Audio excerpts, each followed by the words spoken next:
जिमक बब बोम के छलड़े आहे रुलाई आय लड़े मुझ मावो छलड़े आहे रुलाई।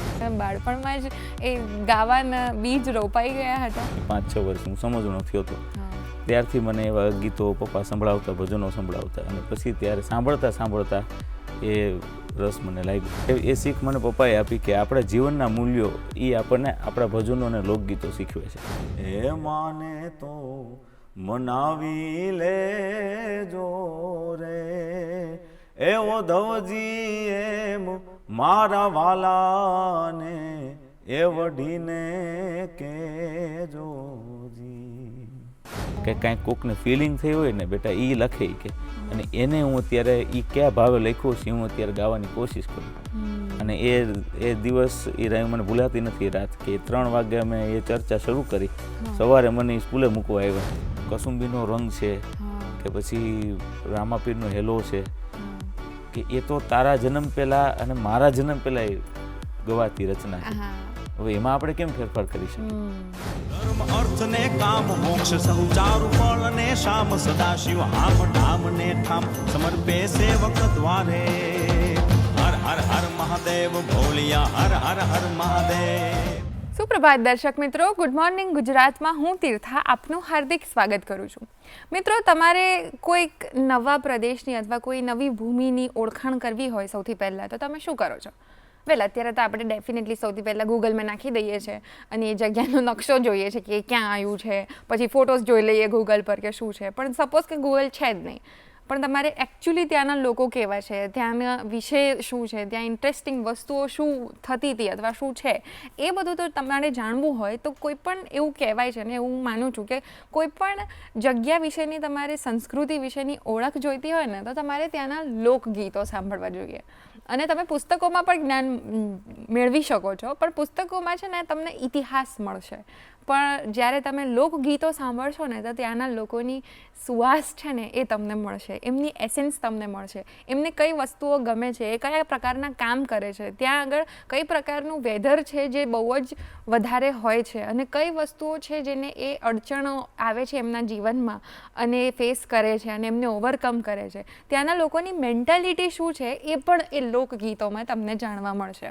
હવે તમે ગુજરાતની જ વાત કરીએ સપોઝ, તો ગુજરાતમાં કચ્છમાં તમે જોવા જાઓ તો કચ્છનો સરસ મજાનો રાવણો હતો વાગતો હોય એ તમને યાદ થયું. સૌરાષ્ટ્રની વાત કરીએ તો વીર ગાથાઓ આવે છે આટલી બધી, ચરોતરના રસિયા હોય છે, ભજનો હોય છે, ઘણા બધા લોકગીતો છે જેમાં ત્યાંના ભૂમિની વાત છે, ત્યાંના લોકોની વાત છે, અને એ ખાલી ગીત નથી હોતા, એ આપણો જીવંત વારસો છે. એની અંદર જે લોકોની વાત છે એ હજુ સુધી ત્યાં રહેલા લોકોને પણ એટલી જ વેલિડ છે જેટલી એ હજારો વર્ષો પહેલાં જ્યારે એ લોકગીત રચાયું હશે ત્યારે જેટલી ઓથેન્ટિક હતી અને જેટલી મહત્ત્વપૂર્ણ હતી એટલી જ આજે છે. એટલે જ કદાચ આપણે પણ જ્યારે આપણા લોકગીતો સાંભળીએ છીએ, આપણા વિસ્તારના અમુક ગીતો સાંભળીએ છીએ તો ત્યારે આપણને એ કનેક્શન તરત જ ફીલ થઈ જાય છે, આપણને ગર્વ ફીલ થાય છે, રાઈટ? બસ, તો આજે આપણે એવા જ એક લોકગીત ગાયકને મળવાના છે કે જે આપણને અત્યારે નવી ફોર્મેટમાં લોકગીતો પીરસી રહ્યા છે. હું વાત કરું છું અમિત ધોરડાની, જે એમના પિતા અજય ધોરડા પણ એક લોક ગાયક જ હતા અને એમણે એમની જ લેગેસી કન્ટિન્યુ કરી છે અને હવે એક નવા સ્વરૂપે એ જ લોકગીતોને પીરસી રહ્યા છે. તો ચાલો એમની સાથેની સંગીતમય સફર પર જોડાઈ જાઓ મારી સાથે અને એમનું સ્વાગત કરો. નમસ્તે સર. નમસ્તે. ખૂબ ખૂબ આભાર આપનો અને ડીડી ગુજરાતીનો કે આવા લોક સંસ્કૃતિને ઉજાગર કરતા કાર્યક્રમમાં મને ઇન્વાઇટ કરો. અરે, અમે બહુ ખુશ છે કે આજે તમે આજે અમારા શો પર આવ્યા છો. અને ગુડ મોર્નિંગ ગુજરાત અમારો શો છે, સરસ મજાની સવાર છે, તો સવારમાં જો તમે અમારા દર્શક મિત્રો માટે એક ગીત જો ગાઈને સંભળાવો તો એનાથી બેસ્ટ શરૂઆત ના થઈ શકે આજના એપિસોડની. બિલકુલ. આપણે ગુજરાતી ભજનોમાં પ્રભાતિયા વર્ષોથી ગવાતા, પ્રભાતિયા હવે ધીમે ધીમે ઓછા થતા જાય છે, લુપ્ત થતા જાય છે, પણ જેમાં પ્રભાતિયાના શબ્દો છે જે રોજ ઘરે ઘરે સંભળાતા પહેલાં એનો ઢાળ એ આ રીતે હતો કે હા ઘરના ખૂણે રે ઘંટી જાગી જે એ ગીત મંડી ગઈ ગાવા રે આ કાંબીને કડલા વાદે વળગિયા, આ કાંબીને કડલા હે વાદે વળગિયા, એ હેલું હાલી ના વારે, આ પરોઢ થયું ને પાંગર્યું મન, પરોઢ થયું ને પાંગર્યું મન, આ પરોઢ થયું ને પાંગર્યું મન, એ વનવા લડી રે વાગી રે, પરોઢ થયું ને પાંગર્યું મન. વાહ, કેટલું સુંદર. અને પહોંચી ગયા અમે એ જગ્યાએ, દેખાઈ ગઈ અમને એ પરોઢ. આ કેટલું પાવરફુલ છે મ્યુઝિક અને 100%. લોકગીત અને લોક સંગીત. Thank you so much. બહુ જ મજા આવી ગઈ અને ડેફિનેટલી બેસ્ટ એપિસોડ થવાનો છે આજે. તમારી જ વાત કરીએ તો તમારી જર્નીની, બિકોઝ તમારા ફાધર પણ એક ફોક સિંગર હતા, લોકગાયક હતા, તો તમારું બાળપણ આવું સંગીતમય જ હતું. તમે બાળપણમાં જ એ ગાવાના બીજ રોપાઈ ગયા હતા. હા બિલકુલ. મારે જ્યારે હું સમજણો થયો, મારો જન્મ સાવરકુંડલામાં થયો, અમરેલી જિલ્લાનું, ગુજરાત સૌરાષ્ટ્રનું, કાઠિયાવાડનું અમરેલી જિલ્લાનું સાવરકુંડલા ગામ. અને ત્યાં મારો જન્મ થયો. બાળપણ પણ 10 વર્ષ સુધીનું ત્યાં જ વિતાવ્યું. પછી અમે રાજકોટ તરફ શિફ્ટ થયા હતા ભણવા ખાતર. પપ્પાને અમારું ત્યાં સોની, અમે બાય કાસ્ટ પર જ ગયા સોની, એટલે અમારું ત્યાં સોનીનો વ્યવસાય, શોરૂમ ને એવું પેઢી અમારી દાદાની પણ આ જ પેઢી. એટલે પપ્પાને અને દાદાને ખાસ શોખ હતો સાંભળવાનો. અને અમારા ઘરે પૂજ્ય નારાયણ સ્વામી, પછી ઘણા બધા એવા ભજનીકો, પૂજ્ય લક્ષ્મણ બાપુ, પછી શ્રી લલિતાબેન ઘોડાદરા થી લઈ ઘણા બધા કલાકારો અમારે ત્યાં આવતા. અને ત્યારે હું નાનો હતો અને ત્યાં નાનો બેઠો બેઠો હું સાંભળતો. અમારા ઘરે બધા આવે અને હું એ ભજનો સાંભળતો. અને ત્યારે પપ્પાનું પૂછતો કે આ બધા ગાય છે એનો અર્થ શું થાય, એનો કંઈક મતલબ તો થતો હોય છે ને, આ બધા કલાકથી ગાય છે, તો શું ગાય છે? તો ત્યારે પપ્પા કહેતા કે આ બધા ભજનો છે જેમાં કંઈક મર્મ પડ્યો હોય જીવનનો. હવે ત્યારે મારી ઉંમર 5 વર્ષની, 5-6 વર્ષની, હું સમજણો થયો હતો. ત્યારથી મને એવા ગીતો પપ્પા સંભળાવતા, ભજનો સંભળાવતા, અને પછી ત્યારે સાંભળતા સાંભળતા એ રસ મને લાગ્યો. અને પછી ધીમે ધીમે કરતાં કરતાં એમાં થોડુંક ધ્યાન દીધું. અને હજી પણ શીખવાનું ચાલુ છે અને સાંભળવાનું પણ ચાલુ છે. પણ એટલે તમારા ફાધરનો ખાસો હાથ રહ્યો હતો કે તમને સમજાવ્યું અને શીખવ્યું પણ અપ ટુ સમ એક્સટેન્ટ. તો કોઈ એવી ખાસ એમણે આપેલી શીખ યાદ છે? કે પહેલાં એ કે મારા પપ્પાનું એવું હતું કે મારા દાદા એ ભજન સાંભળવામાં બહુ આમ મશગુલ રહેતા. પછી મારા પપ્પાને જ્યારે વાત થતી હોય દાદાને, ત્યારે કે ભાઈ આ બધા આટલા બધા ભજનો ગાય છે, તમને કાંઈ સમજાય છે? તમે દાદા જુનાગઢના શિવરાત્રિના મેળામાં બહુ જતા, એટલે કે તમે આટલા બધા કલાકારોને સાંભળો છો, તમે એને તમારી સાથે પરિચય પણ સારો છે, તો તમે કંઈ એમાં જોજો કે તમે સાધુ ન થઈ જતા એમ, કારણ કે આવા બધા ભજન. તો પપ્પાએ કીધું કે દાદાએ કીધું નહીં, કે આ સમજાય, જીવનમાં ઉતારવા જેવા છે, કે એ શીખ છે એ સમજવા જેવી છે. એટલે એ શીખ મને પપ્પાએ આપી કે આપણા જીવનના મૂલ્યો એ આપણને આપણા ભજનો અને લોકગીતો શીખવે છે, કે જીવન કઈ રીતના જીવવું એ એક દિશા આપે છે સાચી. એ દિશા આપણે એમાંથી મર્મ પકડીને આપણે આપણી રીતના જીવીએ તો આ તને સંગીત ક્યારે બોજ નહીં લાગે, મજા જ આવ્યા રાખશે. એટલે શીખવા રોજ નવું નવું મળે. લિરિક્સ આપણે કહેતા હોય કે તો એ સારા સારા લિરિક્સ આપણને કંઈક જીવનમાં વેલ્યુ એડ કરે. તો એવા ભજનો, એવા ગીતો, એવા લોકગીતો એને આપણે સતત શોધમાં રહીએ. અને એવું મને પપ્પાએ કીધું કે સતત શીખતું રહેવું, રોજ નવી સવાર છે. અને આ એક એવી દુનિયા છે કે જેમાં ભરમાવું નહીં, અને જે છે એ સાચું આપણે પકડી રાખવું. અરે વાહ, એકદમ સાત્વિક મેસેજ આપ્યો છે. અને શરૂઆતમાં જ આટલી સાત્વિકતા હોય અને કોન્ટેન્ટ જે તમે કરી રહ્યા છો, શીખી રહ્યા છો, એ એક પાવન વસ્તુ છે ભજન. અને આવી રીતના કોઈ જે તમે શરૂઆત કરો કે જેમાં શ્રદ્ધા હોય અને કોઈ મેસેજ હોય અને વાત પણ એવી જ હોય કે જે માર્મિક હોય, તો જર્ની ડેફિનેટલી આગળ સરસ જ થવાની છે. બિલકુલ. તો બાળપણમાં એમને તમને કોઈ શીખવ્યું હોય એવું કોઈ લોકગીત અથવા ભજન જે તમને તમારા પપ્પા અને દાદા સાથે કનેક્ટ કરતું હોય, એવું જો યાદ આવે તો? મારા ફાધર છે ને ફર્સ્ટ ટાઈમ હાર્મોનિયમ ઉપર એક ભજન ગાઈ રહ્યા હતા, ત્યારે મને શીખવાની તાલાવેલી થઈ અને એ મને બરાબર એ દિવસ યાદ છે કે મારી ઉંમર 6-7 વર્ષની હશે અને પપ્પા હાર્મોનિયમ લઈને ઓધાજી મારા વાલાને વઢીને કહેજો એ એકલા ગાતા હતા રૂમમાં રાતના 3 વાગ્યા હતા અને હું મારી સવારે સ્કૂલ હતી એટલે મેં પપ્પાને 3 વાગે પૂછ્યું તમે પપ્પા એ આ શું ગાવ છો તો કે કોઈને પણ કાંઈ અનુભૂતિ થઈ હોય ને એ લોકો ભજનમાં લખે કે એવું મને ત્યારે 7 વર્ષની ઉંમરે સમજાવ્યું પપ્પાએ કે કાંઈક કોકને ફિલિંગ થઈ હોય ને બેટા એ લખે કે અને એને હું અત્યારે એ કયા ભાવે લખ્યો છે હું અત્યારે ગાવાની કોશિશ કરું અને એ દિવસ એ રાય મને ભૂલાતી નથી રાત કે 3 વાગે અમે એ ચર્ચા શરૂ કરી સવારે મને સ્કૂલે મૂકવા આવ્યા એ ચર્ચા કરી પછી કે હાલ હવે મેં મને જ કીધું કે આજે તો એ કે મને તારી યાર વાત કરવા મજા આવી અને ત્યારથી મારો પહેલો દિવસ સંગીત સ્ટાર્ટ કરવાનો. અરે વાહ કે ભાઈ આ મેં કીધું મને એક હવે અમારે ભજન શીખવું છે કીધું તમે આ ગાવ છો તો હવે મારે શીખવું છે અને ત્યારે મને પેલું ભજન ઓધાજી મારા વાલાને વઢીને કહેજો પપ્પાએ શીખવાડ્યું. વાહ વાહ વાહ અમને પણ જો એ તમે ગાઈને સંભળાવશો અત્યારે ભજન તો બહુ જ સુંદર ભજન છે.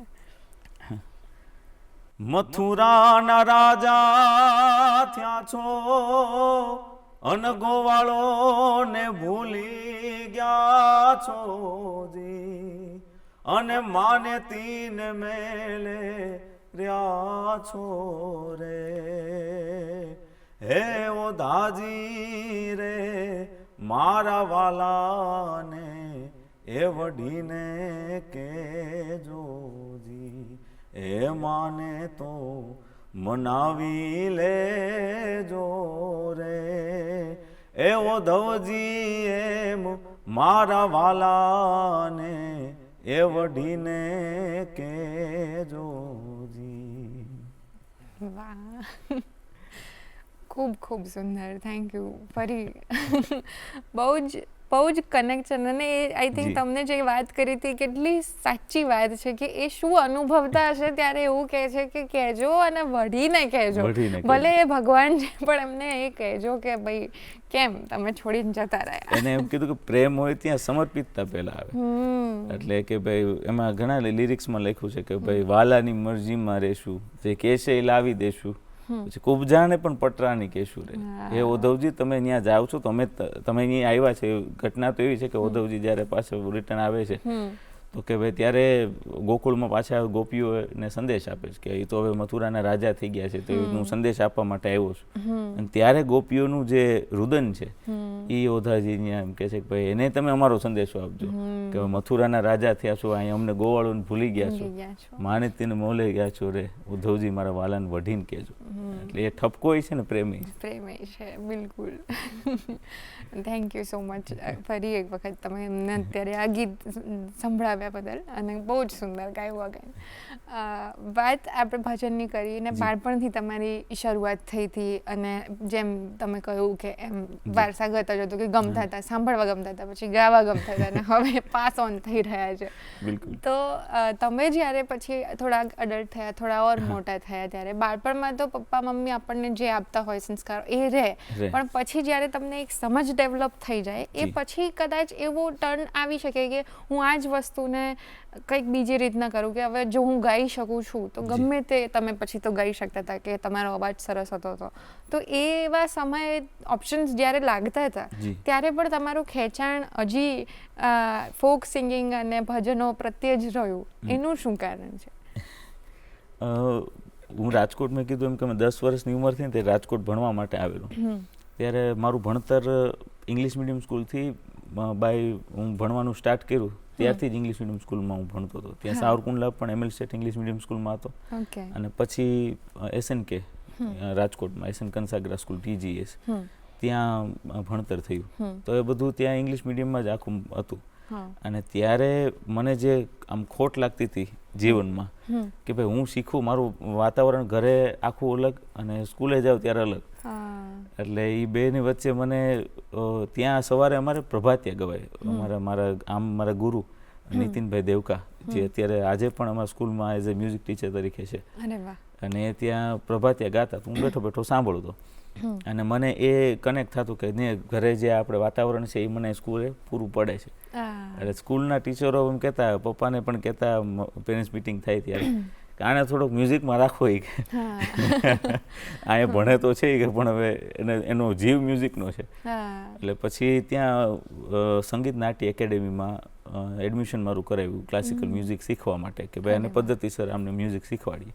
ત્યારે મારા ગુરુ હતા મોહમ્મદ ખાન સાહેબ, એમણે મને પહેલી જ સંગીતનું એક સાચું સત્ય કીધું જે આજે મને બહુ કામ લાગે છે કે ભાઈ તારો અવાજ છે એ લોક સંગીત માટે બનેલો છે અને મ્યુઝિક ને કોઈ બાઉન્ડ્રી નથી. એ તો તમે કોઈ પણ ભાષા, કોઈ પણ રાગ કે કોઈ પણ વ્યંગમાં એને ગાઈ શકો એમ, પણ તારો અવાજ આની માટે બનેલો છે. તારું ઘડતર પાછળથી આ છે કે જે બધાને કનેક્ટ કરશે અને તને મજા કેમ આવે છે આ બધામાંથી ગાઈને. એટલે મને બધું ગવડાવતી. તો મારા ફેસ ઉપર સ્ટ્રેસ બહુ જાજો આવે ને તો કે આથું ગાતો નહીં, તને મજા આવી ગા. એટલે ત્યાર પછી મને મજા આવતી લોકસંગીતમાં. એટલે પછી અમારા ગુરુજી નું દેહાંત થયું અને ત્યારે મારું 5મું વર્ષ ચાલુ હતું ક્લાસિકલ શાસ્ત્રીય સંગીતમાં. પછી 6ઠા વર્ષે વિશારદ કરવાનું હોય અને પછી મેં ત્યારે 5મા વર્ષે મૂકી દીધું. ત્યારે એમનું દેહાંત થયું એમના 10 દિવસ પહેલાં જ મને કીધેલું કે ભાઈ જેટલી આમાં સૂઝ મેળવી છે એટલી સૂઝ જો લોકસંગીતમાં તું એને ઇમ્પ્લિમેન્ટ કરીશ તો તારું કરિયર બની જશે. એટલે એવું ત્યારે ગુરુજીએ કીધેલું. પછી 10 દિવસ પછી એમનું દેહાંત થયેલું. એટલે પછી મેં પૂરેપૂરો મારું કરિયરનું આખું છે એ લોકસંગીતમાં ઉમેરી દેવાનું મેં વિચાર કર્યો. અરે વાહ, એકદમ ઇમોશનલ અને એકદમ મૂવિંગ રીઝન છે અને જર્ની પણ એ રીતની છે કે હવે તો આમાં જ તમે યુઝ કરો. અને જ્યારે તમારા ગુરુ તમને કોઈક આવા આશીર્વાદ આપે અને કહે કે એ એકચ્યુઅલી જે આટલા વર્ષોથી કહે છે કે ગુરુ જ તમને દિશા આપી શકે છે સક્સેસફુલ થવા માટે, અને એ તમે ઇમ્પ્લિમેન્ટ કર્યું છે અને અમે જોયું, સાંભળ્યું કે તમે કેટલું સરસ ગાઓ છો. સો યસ, એમના આશીર્વાદ સાચા હતા, એમને કહેલા શબ્દો સાચા હતા અને છે જ અને થશે હજુ.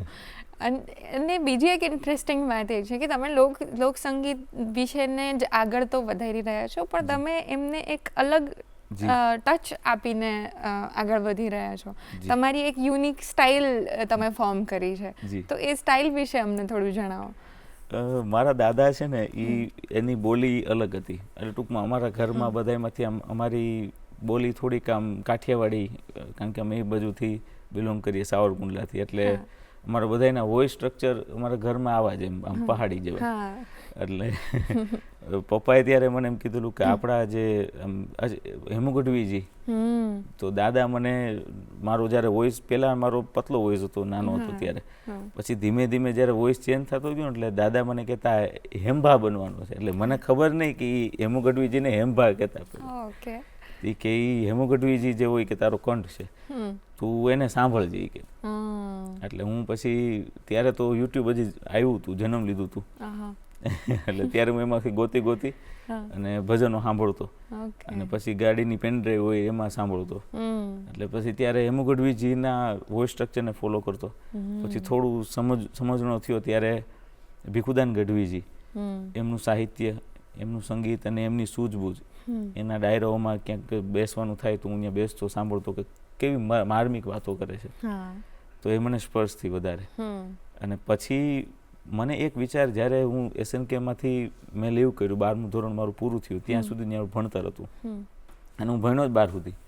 HSC મારું છેલ્લું સર્ટિફિકેટ છે ભણતરનું. પછી આગળ કે કોલેજની ડિગ્રી કે એવું કંઈ નથી કર્યું.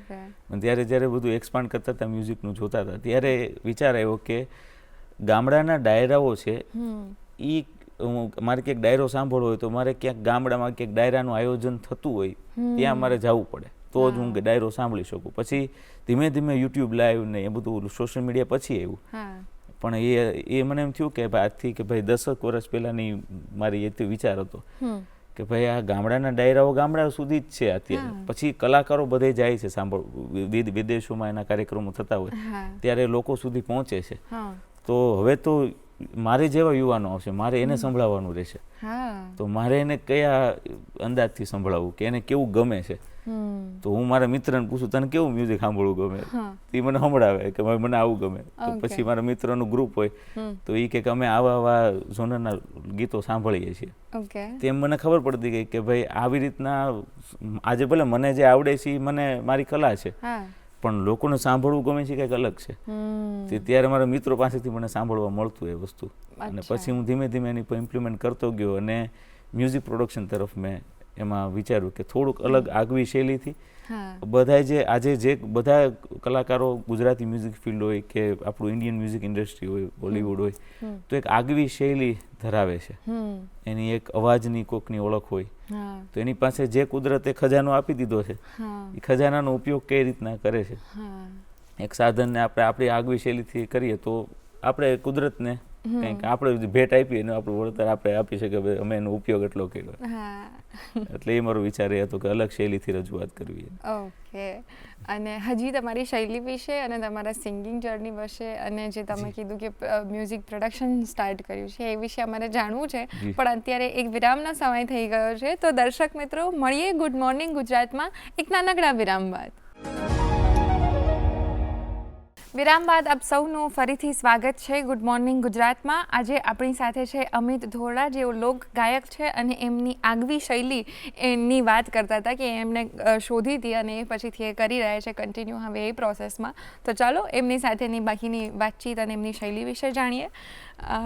તો તમે જેમ કહ્યું કે એક આગવી ઓળખ અથવા શૈલી તમે ફોર્મ કરી તમારા ટાઈપના મ્યુઝિકની, તો એવું કોઈ ગીત જે તમે પહેલું બનાવ્યું હોય એ જો અમને ગાઈ સંભળાવો અથવા એના વિશે કહો તો પણ ગમશે.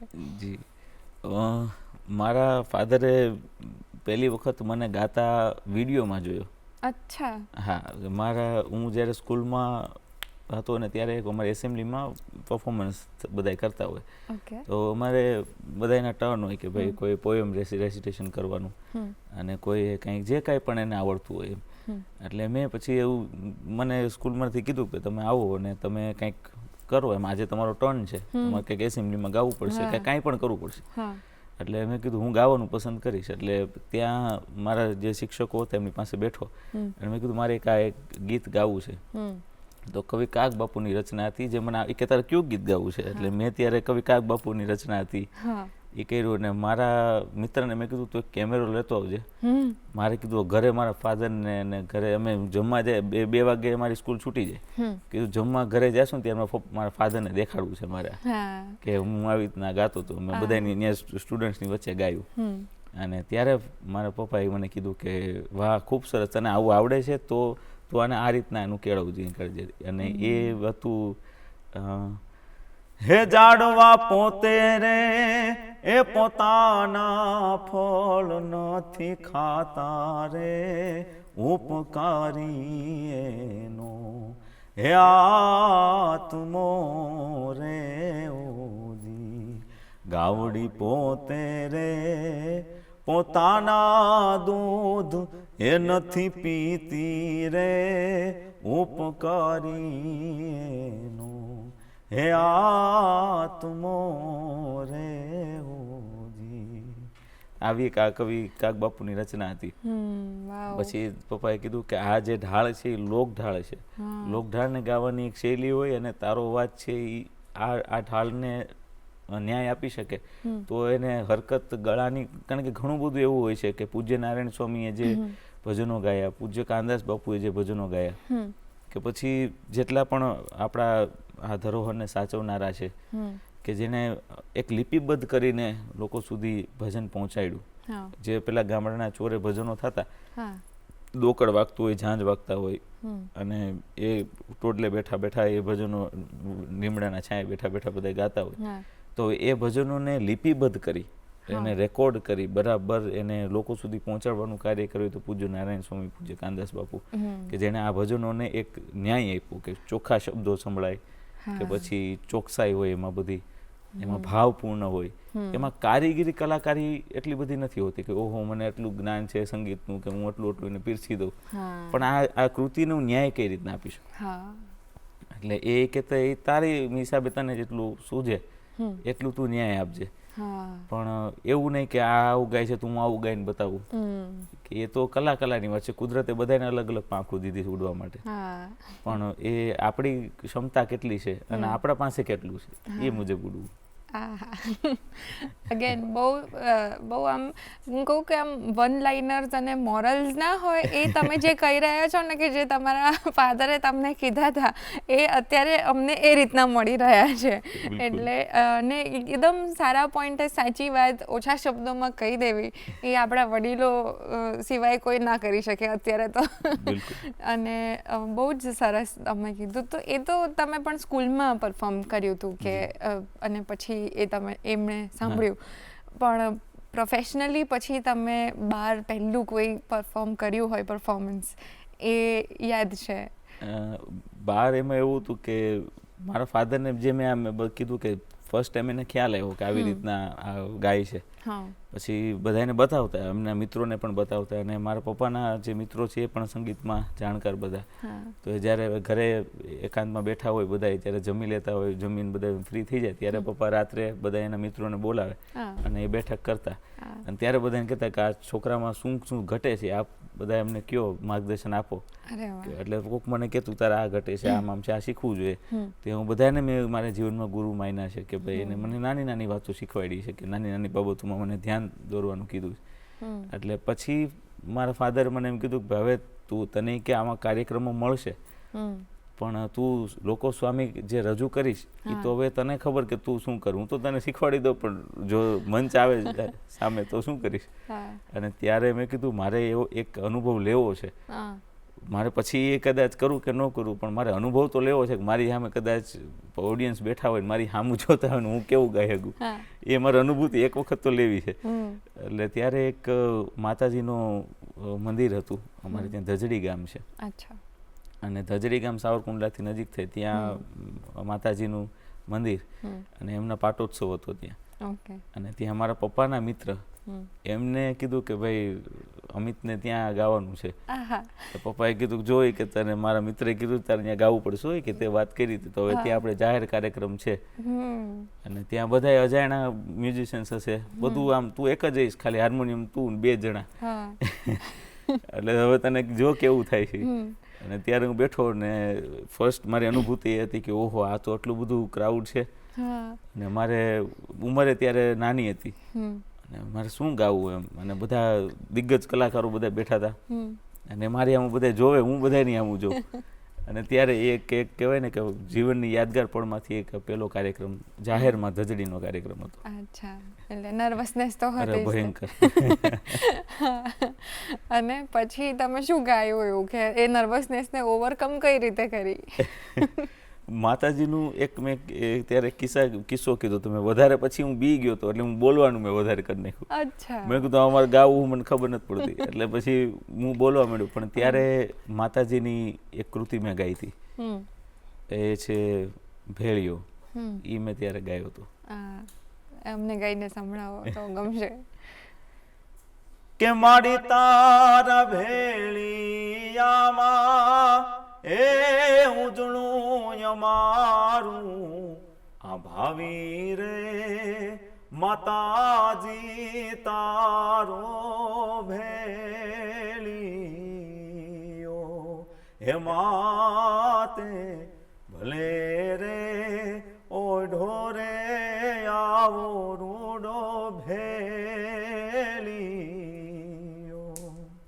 હે માડી તારા ભેળિયામાં હે દીપે અમારું આજ ભાવી રે જગદંબા માડી તારો ભેળિયો. વાહ, પછી તો નર્વસનેસ ચોક્કસ જતી રહી હોય. આટલું સરસ તમે ગાઈને ત્યારે કર્યું હશે તો ડેફિનેટલી સરસ જ એક્સપિરિયન્સ રહ્યો હશે પછી. અને પછી તેમ આગળ વધતા ગયા અને ગાતા પણ ગયા. અને પછી જે ટ્રાન્સફોર્મેશન જે તમે કીધું કે પછી એક મ્યુઝિક પ્રોડ્યુસર તરીકે અને તમારી એક અલગ શૈલી જે તમે કરી, તો એમાં એટલે સિંગિંગ કરતા હોઈએ ત્યારે તમે કીધું કે હાર્મોનિયમ અને તમે ગાતા હો, બે વસ્તુ હોય તમારી જોડે, અવાજ અને હાર્મોનિયમ. એનાથી તો તમે સ્પોટલાઇટમાં હો, તમે ગાઈ લો, એ એક આસ્પેક્ટ છે.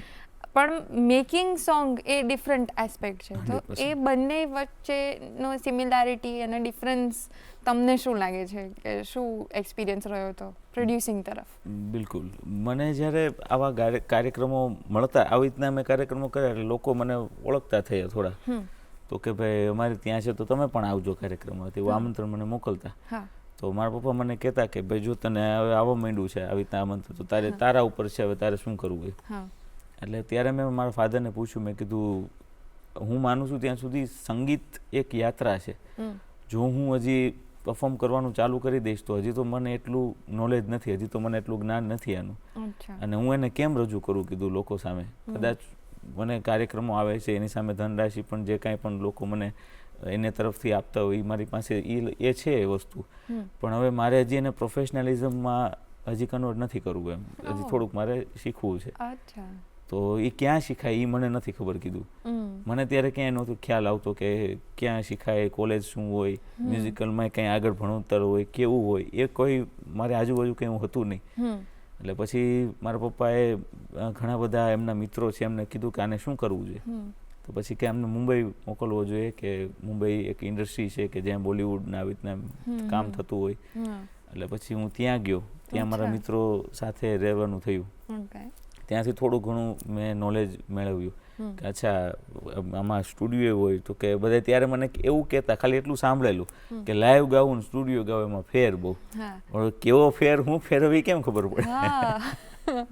એટલે પછી ત્યાં ગયો એટલે ત્યારે ખબર પડી કે હું બધા કલાકારોને જોતો, સ્ટુડિયોમાં બેસતો કે ભાઈ આવી રીતના ગવાય, આવી રીતના રેકોર્ડિંગ થાય.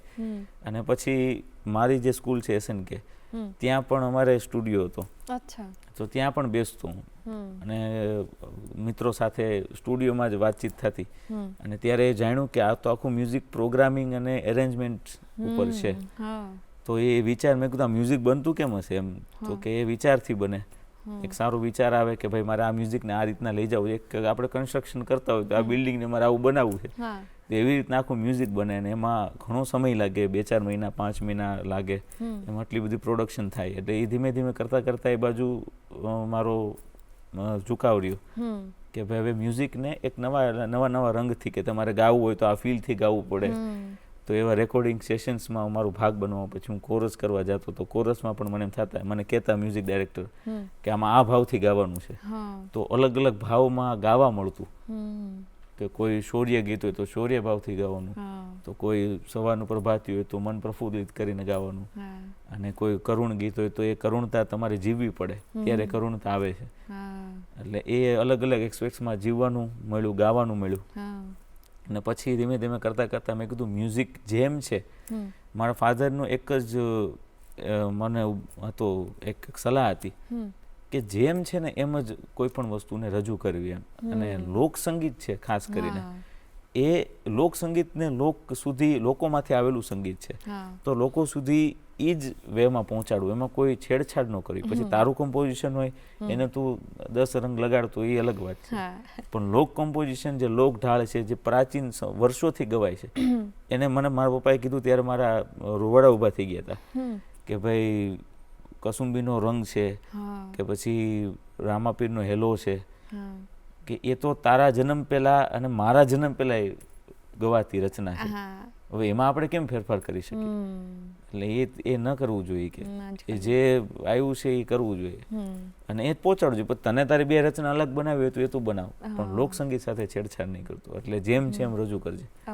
કોઈ પણ વાત છે, ઇતિહાસ છે, એમાં આપણે એક શબ્દોનો પણ આપણે કંઈ ફેરફાર ન કરી શકીએ. કામને નામ થયું તું તો આપણે ગીતમાં કેમ ફેરફાર કરી શકીએ, અને કમ્પોઝિશનમાં કેમ ફેરફાર કરી શકીએ. એટલે એ એમને રાખવાની કોશિશ કરી દીધી. અને એ મ્યુઝિક પ્રોડક્શનમાં અત્યારે એ જ મારો ભાવ છે કે આપણા લોકસંગીતો જે રીતના છે એ રીતના જ રજૂ કરીએ. અચ્છા, ઇન્ટરેસ્ટિંગ. અને અગેન મેં કહ્યું ને કે ફરી એક વન લાઇનર મળી તો કે બહુ જ સરસ મોરલ, કે એ ઓથેન્ટિસિટી ત્યાં એ જીવંત ઇતિહાસ છે, હજુ જીવી રહ્યો છે, તો આપણે કેમ એને છેડછાડ કરીએ. રાઈટ.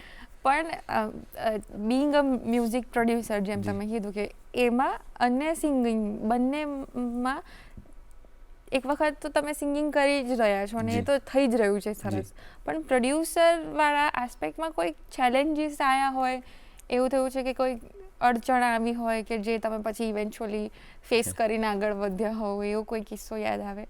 હા, બહુ મોટી તો ચેલેન્જ આવી હતી. અચ્છા. એક વખત મને જ્યારે હું આ શીખતો હતો, હજી શીખું જ છું, પણ જ્યારે આ મને ખબર નહોતી પડતી કે મ્યુઝિક પ્રોડક્શન શું કહેવાય, હા, ત્યારે હું સારા મ્યુઝિક પ્રોડ્યુસર્સ પાસે જતો અને હું કહેતો ભાઈ મને તમે ગીત બનાવી આપો. હા, તો એ મને કહેતા કે આ કોસ્ટ થાય, આવી રીતના સોંગ બને. હા, પછી એક વખત મને ત્યાં હું એક મ્યુઝિક પ્રોડ્યુસર પાસે ગયો અને મને કીધું કે ભાઈ આવી રીતના આખી પ્રોસેસ હોય.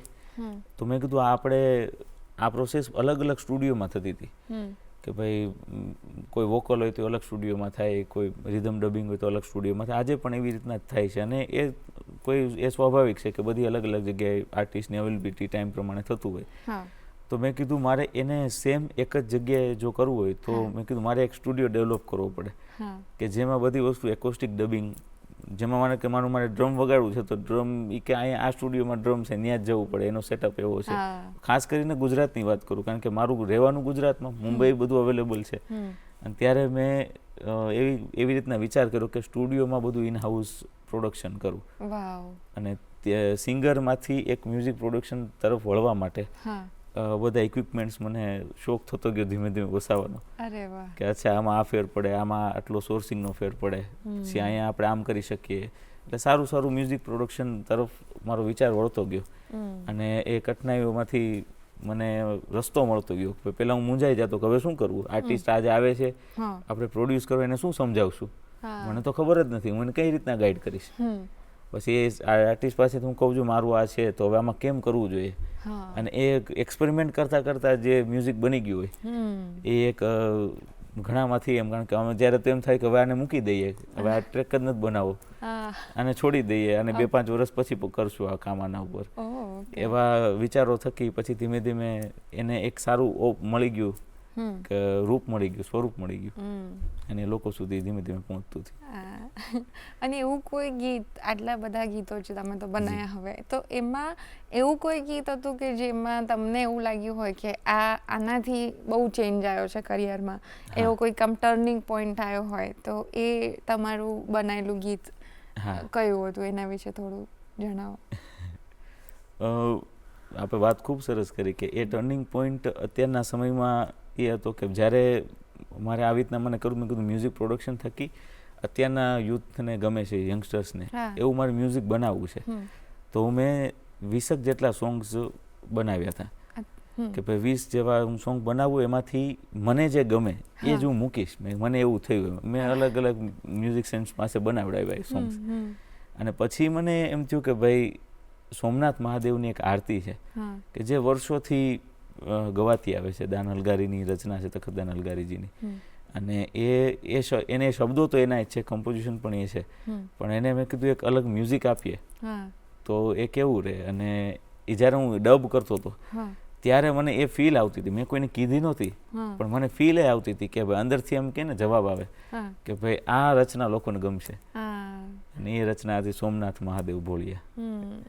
એ અમને જો તમે ગાઈ સંભળાવશો તો ખૂબ ગમશે. હે શિવ સમાન કોઈ દાતા નહીં, વિપદ વિદારણ હાર, અબલ જા મોરી રાખ્યો,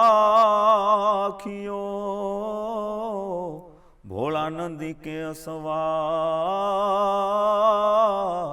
ભોળાનંદી કે અસવાર, સોમનાથ મહાદેવ ભોળિયા, સોમનાથ મહાદેવ ભોળિયા કરો તમારી સેવ, જટામાં વહે માત ગંગેવ પતિતને પાવન કરતી, પાર્વતી ના પતિ ખોડલે રમે ગુણનો પતિ જાપ નિજ જપે જતીને સતી આરતી રોજ ઉતરતી હર હર હર મહાદેવ ભોલિયા હર હર હર મહાદેવ હર હર હર મહાદેવ ભોલિયા હર હર હર મહાદેવ નિર્મલ જલની ધાર ધરે કોઈ બિલી પથ ઉપહાર શિવાય ઓમ નમઃ કરે ઉચ્ચાર ધ્યાન શંકરનું ધરે ધર્મ અર્થ ને કામ મોક્ષ સહુ ચારું ફળ ને શામ સદા શિવ હામ ડામ ને ઠામ સમર્પે સેવક દ્વારે હર હર હર મહાદેવ ભોલિયા હર હર હર મહાદેવ હર હર હર મહાદેવ ભોલિયા હર હર હર મહાદેવ હર હર હર મહાદેવ ભોલિયા હર હર હર મહાદેવ. વાહ, ગૂઝ બમ્સ આવી ગયા મને લિટરલી. પણ આ જ રચનાઓ જેવી છે ને, તમે કહે ને કે એના લિરિક્સ એટલા પાવરફુલ છે કે જ્યારે પણ એ ગવાય ત્યારે એ એનર્જી એ ટ્રાન્સફોર્મ કરે છે, તમને ત્યાં લઈ જાય છે ને, એટલે જ આવા રિએક્શન્સ પણ આવી જાય કે ફિઝિકલી તમે એ ફીલ કરી શકો એનર્જીને. બિલકુલ. અને again thank you so much. બહુ જ સુંદર ગાયું તમે, મજા આવી ગઈ. એનર્જી આવી ગઈ અત્યારે, શિવ તત્વની જે એનર્જી કહેતા હોય છે લોકો, એ પહોંચી ગઈ. એક ઇન્ટરેસ્ટિંગ બીજી વાત તમે કહી હતી એ કે તમે તમારા ફ્રેન્ડ્સને ને યુથને અત્યારે કઈ પ્રકારના ગીતો સાંભળવા ગમે છે, એના પછી તમે એ ચેન્જ લાવ્યા છો. તો તમારા મુજબ અત્યારે આમ યુથમાં કયા પ્રકારનું, આઈ થિંક રેપ ને એ બધું ચાલી રહ્યું છે, તો ગુજરાતમાં પણ હવે રેપ આવી રહ્યું છે, તો ગુજરાતી રેપર્સ જે છે કે એ એમના વિશે અથવા બીજા જોનરાઝ છે ગુજરાતીમાં પણ, ફિલ્મોમાં પણ, તો એ બધા સંગીત વિશે તમારું શું માનવું છે? પ્રથમ તો સંગીતને કોઈ બાઉન્ડ્રી નથી એવું હું માનું છું કે દરેક પ્રકારનું એક સંગીત હોય છે અને દરેક પ્રકારના વર્ગ હોય છે એને સાંભળવા માટે. કોઈ સંગીત ખાલી માત્ર મનોરંજન આપે, કોઈ સંગીત મનોરંજન સાથે શીખ આપે, કોઈ સંગીત ખાલી શીખ આપે, કોઈ સંગીત ખાલી ફીલ કરાવડાવે જે હિલિંગ આપણે કહીએ. પછી મ્યુઝિક થેરાપી પણ છે કે જે ખાલી તમને તમારું નિદાન, તમારું સારવાર કરે ટૂંકમાં, કે એ મ્યુઝિક થેરાપી છે જે જરૂરી છે કે એ તો એ બધા એસ્પેક્ટ છે મ્યુઝિકના, અને આપણે બધા જ એની સાથે ક્યાંક ને ક્યાંક જોડાયેલા છીએ. એ આપણી આસ્થા સાથે જોડાયેલું છે, આપણા વિચારો સાથે જોડાયેલું છે, આપણી રહેણી કેણી સાથે જોડાયેલું છે, અને બધાના મૂળમાં રહેલું છે એ ફોક છે જે દરેકના મૂળમાં રહેલું છે. પછી એ અલગ અલગ એની ડાળીઓ છે, એના પાંદડા છે, પણ એનું થળિયું અને મૂળિયું એ લોકસંગીત છે. અને કોઈ પણ હોય, પછી બોલિવૂડમાં એનો આકાર ફરી જાય છે, એનું ટ્રીટમેન્ટ મ્યુઝિકની ફરી જાય છે અને એની પ્રસ્તુતિ ફરી જાય છે. પણ ખરેખર રાજસ્થાની લોકસંગીત છે કેસરિયા બાલમ, તો એ લોકો સુધી લોકસંગીત જ છે. તો એ લોકો સુધી પહોંચાડવા માટે બોલિવૂડ પણ માધ્યમ બન્યું. આપણું મોરબની થનગાટ કરે છે જે હેમુ ગઢવી જે આકાશવાણીમાં, એ તો કેવી ઘટના છે કે ભાઈ આકાશવાણી આપણે બેઠા છીએ આજે, એ દૂરદર્શન કે ના રેડિયોમાં, જ્યારે આકાશવાણીમાં રેડિયો હતો ત્યારે એક જ માધ્યમ, અને એમાં હેમુ ગઢવીજીએ પ્રથમ કમ્પોઝિશન મોરબની થનગાટ કરે, ઝવેરચંદ મેઘાણીજીની રચના, રવીન્દ્રનાથ ટાગોરની જે એને સ્વરાંકન કર્યું, એ રચના ગુજરાતી ભાષામાં એને હેમુ ગઢવીજીએ ઘરે ઘરે વાગતી, આજથી કેટલા વર્ષો, 50 વર્ષો પહેલાં કરી, હજી આજથી 50 વર્ષ પહેલાં, અને ઘરે ઘરે એને ધબકતી કરી. નાના નાના ગામડામાં રેડિયોમાં એ વાગતી એ રચના. આજે રીલ્સમાં વાગે છે, તેથી રેડિયોમાં વાગતી હતી, કારણ કે માધ્યમ એક હતું ને, હવે માધ્યમ જાજા થઈ ગયા. પણ ત્યારે એ રચના લોકો સુધી પહોંચાડી, અને પછી જેમ માધ્યમો ફરતા ગયા એમ રચના તો એની જ રહી છે, પણ એ આપણું મૂળ છે, એ ફોક છે. અને એને ક્યારે કાટ ન લાગે, હોનાને લાગે ક્યાંથી કાટ, સોનું છે એ લોકો, અને આપણે સાચવનાર આપણે જ છીએ. જે રીતના આપણે એને સાચવીએ એ આપણા ઉપર છે, પણ એ છે સોનું. અને એ તમે બિલકુલ સાચું કીધું કે સોનું છે. તો તમે અત્યારે એક તમે કીધું, સાચું કીધું કે મોરબની થનગાટ કરીને એનો રૂપ જ બદલાયો છે, પણ સ્ટીલ કેવા અમુક ગીતો કે જે ફિલ્મોમાં જઈને આવ્યા છે, અથવા એનું કંઈક મોડર્નાઇઝડ વર્ઝન ક્યાંક સાંભળ્યું છે, એ અમુક ગીતો થઈ રહ્યા છે, પણ હજી જે અખૂટ સંશય છે, જે આટલો બધો આપણો પડે, એ હજી પહોંચ્યો નથી. તો એ યુથ સાથે કનેક્ટ કરવા માટે તમારા શું પ્રયાસો છે?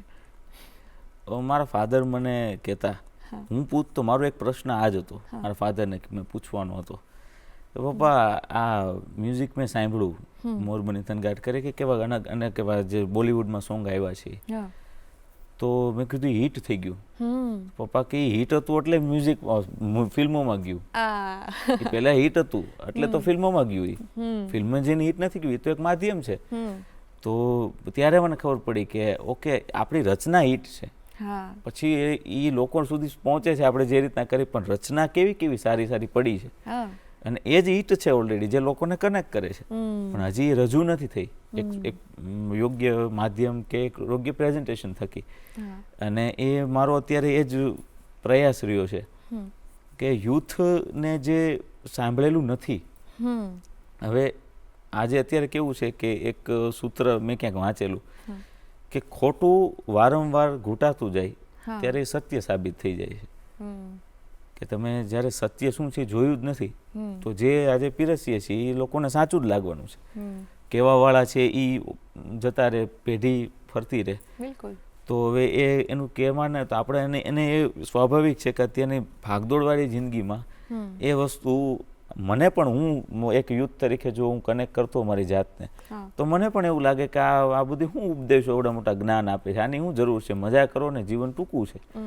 તો એવું આપણને પણ ક્યાંક થાય, આનંદ જલસા કરવા હાટું જીવન છે ને, એ વસ્તુ સાચી છે કે જલસા કરવા હાટું જ જીવન, એને કઈ રીતના જલસા કરવા આપણે એ આપણી ઉપર છે, આપણે મોજ કઈ રીતના માણવી એમ, અને એને આપણે માધ્યમ કયું બનાવવું. એટલે અમે જ્યારે આ વાત આપે કરીને તો એનું દ્રષ્ટાંત આપું કે ગરબા અમે રાજકોટમાં 2023માં મેં વાત કરી મારા બધા મિત્રોમાં કે મારે એક એવું આયોજન કરવું છે ગરબાનું કે જેમાં માત્ર માતાજીના ગરબા હોય, કૃષ્ણ ગાન હોય અને આપણા લોકગીતો હોય, અને એ રીતના રજૂઆત રાજકોટમાં કરવી છે.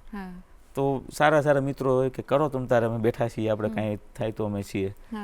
અને અમુક હોય તો લોકો પાસેથી અમે ઓપિનિયન લેવા જાય તો કે ધ્યાન રાખજો ભાઈ, અત્યારે જો બધું આવું હાલે છે, એમને કેવું હાલતું હોય એ બતાવે કે અચ્છા આવું આવું માર્કેટમાં ચાલે છે એમ. અને ત્યારે હું જોતો કે વાત તો સાચી છે, આપણે તો આ કરવા જઈ રહ્યા, મોટું જોખમ છે. અને 2023માં મેં ખાલી પ્રયાસ કર્યો નવરાત્રિનો, મહાગરબી મંડળ એમ એનું નામ આપ્યું.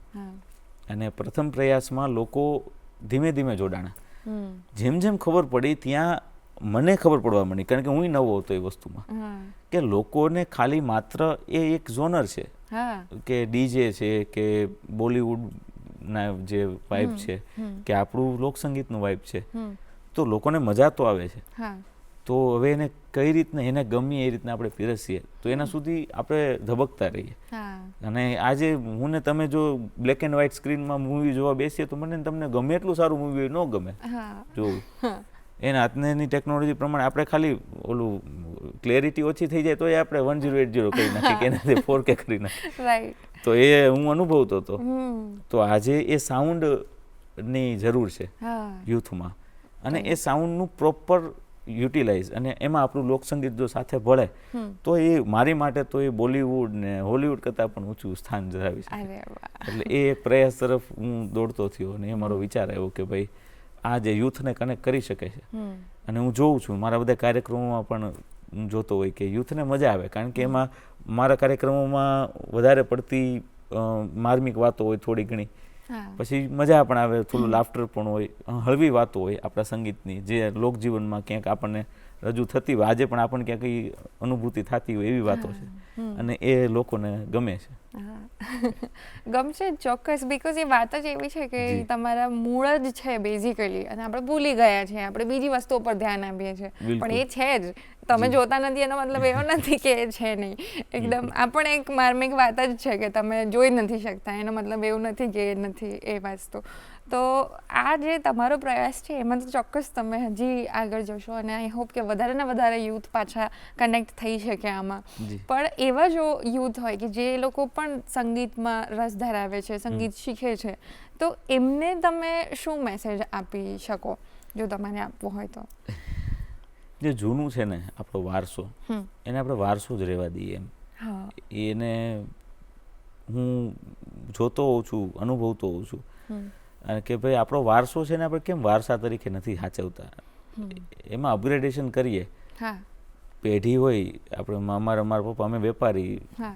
મારું બિઝનેસ ફિલ્ડમાંથી અમે આવી મારા ફાધરને બધે અમે બિઝનેસ કરતા જ્વેલરીનો તો અમારી એક દુકાન હતી જ્વેલરીની તો એને આપણે ફર્નિચર કરીને સારી કરી પણ એમાં નીતિ નિયમમાં થોડા ફેરફાર કરી નાખીએ હા કારણ કે તો મારા દાદાએ ને એના પપ્પાએ જે નીતિ નિયમો સ્થાપ્યા હોય પરિવારમાં એના થકી અમારો પરિવારનું જે કંઈ મૂળ છે એ સચવાઈ રહ્યું છે હા. સંસ્કાર સચવાઈ રહ્યા છે રાઈટ રાઈટ તો એમાં ફેરફારો નથી કરવા એમ પછી શોરૂમ ભલે મોટા કરી નાખીએ એ સમય પ્રમાણે ફરતા જાય હા તો પ્રેઝન્ટેશન ભલે ફરે હમ પણ એનું કમ્પોઝિશન એના લિરિક્સ એમાં શું કામ છેડછાડી કરવી જોઈએ રાઈટ પછી જેવું ગમે તો પહેલેથી જ નવેસરથી પણ એને આપણે લોકસંગીતનું ટેગ જ ના આપીએ એને ગમે એમ આપણું સંગીત ગમે પોતાનું જે સંગીત કરે એનું ટેગ આપી દે તો ચાલે હા પણ આપણું લોકસંગીત છે એ દરેક યુવાન જે શીખે છે હા એ ખાસ જે એને સાચવનારા આપણે કલાકારો મિત્રો છે જે બહુ વર્ષોથી આ ફિલ્ડમાં છે એની પાસે જઈને ખાલી બેસે જોવે